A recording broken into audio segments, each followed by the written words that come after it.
There was a time in a small village named Ihualu, surrounded by thick forests and flowing rivers, where the people lived simple, happy lives. In this village, there was a royal family, and their only daughter, Princess Ugoma, was known for her kindness and her love for music. But there was one thing about Princess Ugoma that made her different from other girls. She was very fat. Princess Ugoma was loved by the people of Ihualu, but the men in the village refused to marry her. They would look at her round cheeks and her wide waist and then turn away. Some even whispered that she was cursed. The princess would smile at them, but deep inside her heart ached. One day, while wandering alone in the forest to escape the whispers and stares, Princess Ugoma stumbled upon a small hidden cave. She felt a strange pull towards it, as if something inside was calling her. She walked inside, and there in the middle of the cave was a small, delicate shoe, glittering as if it was made from the light of the moon. It was the most beautiful thing she has ever seen. Ugoma picked up the shoe, and it seemed to hum in her hands. Without thinking, she slipped it onto her foot, and immediately something magical happened. Her body began to change, her roundness melting away, her waist becoming slender, her face transforming into something breathtakingly beautiful. She couldn't believe what she was seeing. It was as if the shoe had taken away all that made her ugly. When she returned to the village, no one recognized her. The men who once refused to look at her were now following her every move, their eyes filled with admiration. Even the women who once whispered about her now looked on with envy. Everywhere she went, people would stop and stare.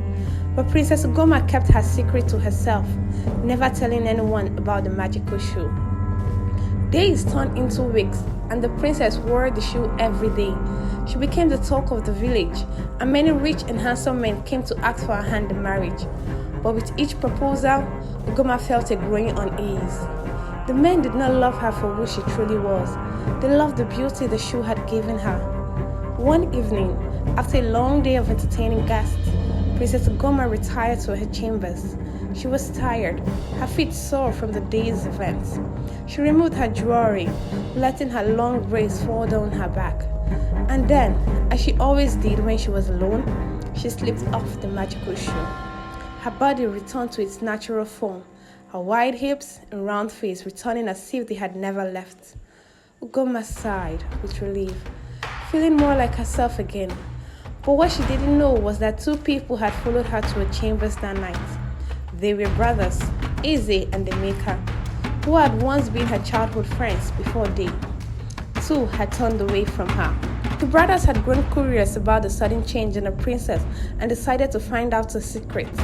They had hidden under her bed, their hearts pounding with excitement, and now, as they watched her transformation, they knew they had discovered something powerful. The brothers exchanged glances in the darkness. They knew that if they exposed the princess' secret, they could ruin her. But as they listened to her quiet breathing, they hesitated. They remembered the girl they had played with by the river, the one who had always been kind to them, even when they had been unkind to her. Morning came, and the brothers slipped out of the princess' chambers without being noticed. They had a decision to make. Would they expose the princess' secret and gain power, or would they keep it hidden and protect her? The days that followed were filled with tension. The brothers could not stop thinking about what they had seen, and neither could Princess Ugoma, who sensed something was wrong but couldn't quite place it. She noticed the brothers watching her, their eyes following her every move, and she wondered what they were thinking. One night, Eze and the maker met under the old guava tree, where they often went to think. "We have to do something," Eze said, his voice trembling with the weight of his thoughts. "But what?" Emeka replied. "If we tell everyone, they will laugh at her, and she will be alone again. But if we say nothing, we will always know the truth." The brothers sat in silence, the wind rustling the leaves above them. Finally, Emeka spoke again. "We should talk to her. She was our friend once. Maybe we can help her." The next day, the brothers approached the princess as she walked in the garden. Ugoma smiled at them, but her smile faltered when she saw the seriousness in their eyes. "Princess Ugoma," Eze began. "We need to talk to you." Ugoma's heart began to race. "What is it?" "We know your secret," Emeka said quietly. "We know about the shoe." The world seemed to stop for a moment. Ugoma's breath caught in her throat, and her hands shook. "What are you going to do?" she asked, her voice barely a whisper. The brothers looked at each other, then back to her. "We don't want to hurt you," Eze said. "We just want to help." Tears welled up in Ugoma's eyes. She had been so alone with her secret, and now, for the first time, someone knew. But she didn't know if she could trust them. What if they betrayed her? What if they used her secret against her? "What do you want from me?" she asked, her voice shaking. "We just want to be your friends again," Emeka said softly. "We want to help you find a way to be happy without the shoe." Ugoma stared at them, her mind spinning. Could she really trust them? The brothers waited for her answer, their face filled with hope and fear. Finally, Ugoma nodded, wiping the tears from her eyes. "Okay," she said, "but this has to stay between us. No one else can know." The brothers agreed, and from that day on, they became her closest confidants. They spent hours talking and laughing like they used to, and slowly, Ugoma began to trust them more and more. They helped her see that she didn't need the shoe to be loved, that her true beauty was in her heart, not in her appearance. But the more Ugoma relied on them, the more complicated things became. The men who had once chased after her began to grow suspicious, wondering why she spent so much time with the brothers and not with them. Rumors started to spread, whispers of jealousy and betrayal. Ugoma's world, once so peaceful, began to unravel. The tension reached its peak when one of the richest men in the village, Chief Nwoko, decided he would not take no for an answer. He had heard the rumors about the brothers and the princess, and he was determined to have her for himself. He began to plot, using his wealth and influence to turn the village against the brothers, spreading lies that they were trying to steal the princess away. Ugoma found herself caught in the middle, torn between her loyalty to the brothers and the pressure to marry Chief Nwoko. The village was divided, and even the king, her father, began to worry about the unrest. One day, as Ugoma walked by the river, trying to clear her mind, Chief Nwoko approached her. "Princess," he said smoothly, "I know what the brothers have done. They have poisoned your mind against me, but I can give you everything you've ever wanted." Ugoma looked at him, her heart heavy. "I don't want anything from you, Chief Nwoko. I just want to be left alone." But the chief was not one to be refused. "You don't have a choice, princess," he said, his voice cold. "If you do not marry me, I will tell the entire village about your secrets. I will make sure everyone knows that you are nothing without that shoe." Ugoma felt a chill run down her spine. She realized then that she was truly trapped. If she didn't agree to marry Chief Nwoko, he would destroy everything she had tried to build. But if she gave in, she would lose herself completely. She returned to the palace, her mind racing. She had to find a way out, but she didn't know how. She confided in the brothers, who were just as troubled. "We can't let him do this to you," Eze said. "We have to find a way to stop him." "But how?" Ugoma asked, despair creeping into her voice. "He has all the power." Emeka, who had been silent, suddenly spoke up. "Maybe we need to find out where the shoe came from," he said. "Maybe there's a way to break its hold over you." Ugoma and Eze looked at him, surprised.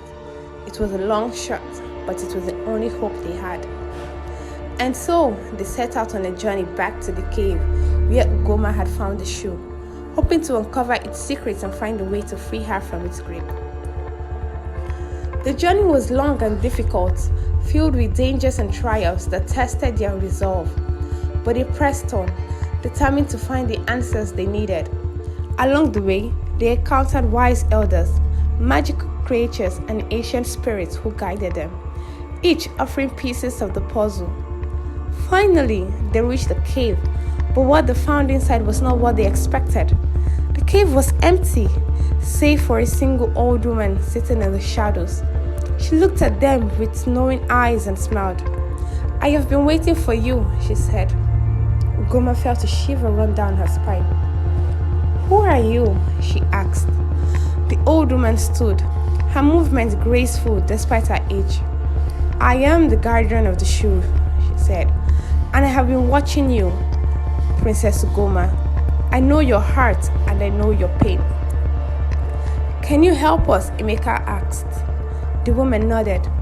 "The shoe is a powerful object, but it is not the source of your beauty, princess. It only reflects what is already inside you. The real magic is your heart." Ugoma listened, her heart pounding. "But how do I break free from it?" "You must learn to see yourself as you truly are," the woman said. "You must let go of your fear and embrace your true self. Only then will the shoe lose its power over you."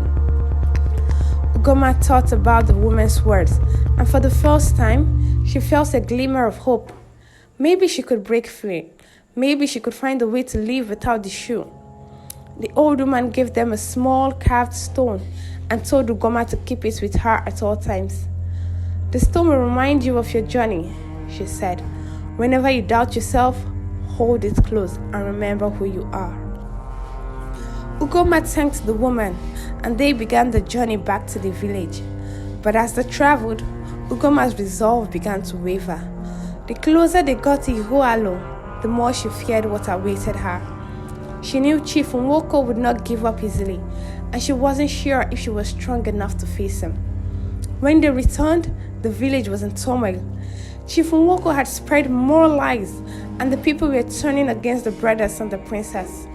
Ugoma knew she had to act quickly. She couldn't hide anymore. She called a meeting in the village square, where she stood before the people, holding the stone in her hand. Her heart was pounding, but she forced herself to speak. "My people," she began, her voice trembling. "I have something to confess." The crowd murmured, their eyes on her. Ugoma took a deep breath and continued. "I am not the person you think I am. The beauty you see is not real. It is a gift from a magical shoe I found in the forest." Gasp filled the air, and Chief Nwoko stepped forward, a triumphant smile on his face. "See?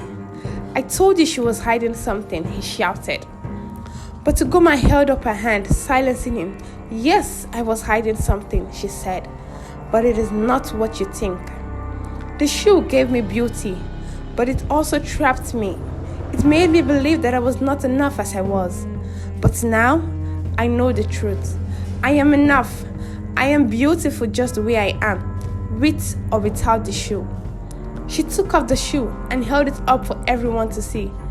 The crowd watched in silence as her body transformed back to its natural form. But this time, Ugoma did not feel ashamed. She stood tall, her heart filled with a new sense of strength. Chief Nwoko sneered. "You expect us to believe that? You're nothing without that shoe."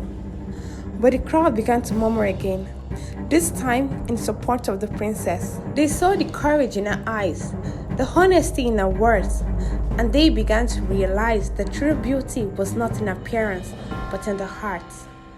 Eze and the maker stepped forward, standing beside the princess. "We believe in her," Eze said, "and we stand by her no matter what." The crowd slowly began to cheer, their voices growing louder and louder. Chief Nwoko's face twisted in anger, but he knew he had lost.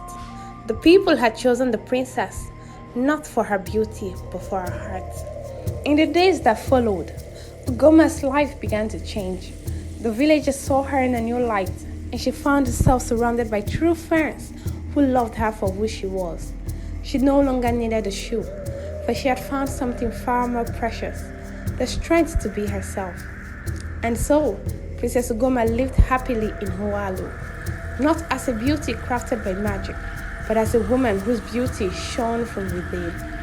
And the shoe, once a symbol of her insecurities, was placed back in the cave, where it would remain, a reminder of a journey that taught her the most important lesson of all: The true beauty lies in the heart.